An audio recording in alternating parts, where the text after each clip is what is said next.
My fellow Jamaicans, the celebration of Labor Day is rooted in two important concepts. Firstly, it is an occasion to honor the achievements that have been made in institutionalizing the rights of workers and to commemorate the efforts and sacrifices of those who blazed the trail and challenged the established order to secure those rights.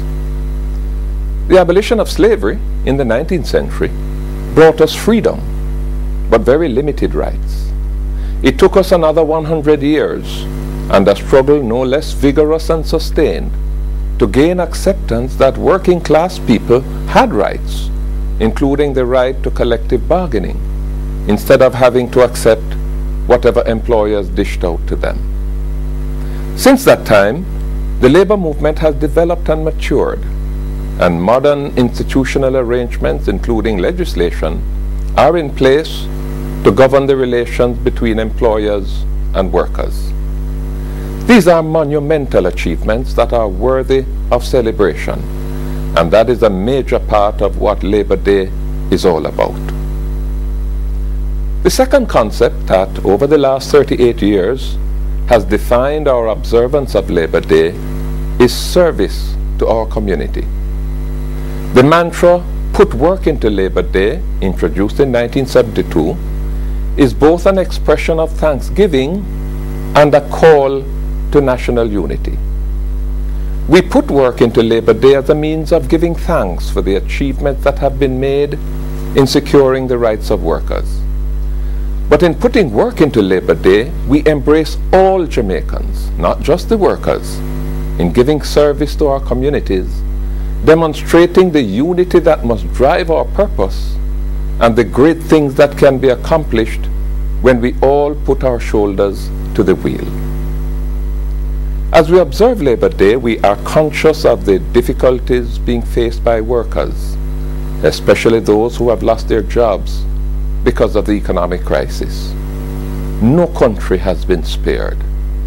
The latest labor force statistics show that in the last 2 years, the number of persons employed has fallen by 76,000.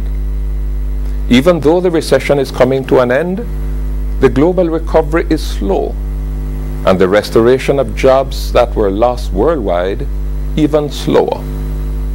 The current turbulence in the Eurozone economies is cause for concern. We in Jamaica remain cautiously optimistic. Our economic program is on track. Interest rates continue to decline. Stability has been maintained in the foreign exchange market, and loans to finance new investment and expansion are once again on the rise. In its quarterly update presented last week, the PIOJ projected that the economy will return to a growth path in this current quarter. If we remain steadfast in carrying out the economic program, we will restore the jobs that were lost and create new jobs. To the public sector workers whom we have had to ask for their patience and understanding, we are settling as much of our outstanding obligations to them as can be accommodated within this year's budget. And as the fiscal situation improves, we will pay the balances that are due. I thank all those who today are out there working in their communities. Let us not just put work into Labor Day. Let us put our hearts and minds.